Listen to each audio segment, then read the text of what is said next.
अरे त्या कन्येचे उद्गार तिने सांगावं.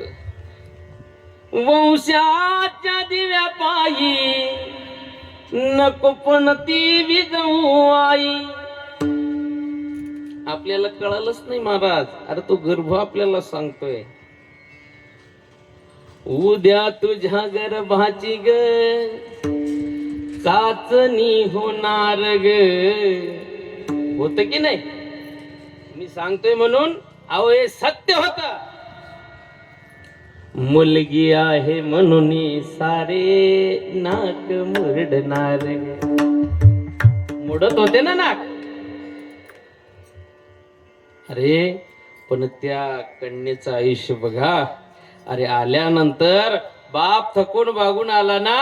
अरे ती कन्या एक ग्लास भर जरी पाणी बापाजवळ घेऊन गेली ना तरी त्याचा थकवा निघून जातो.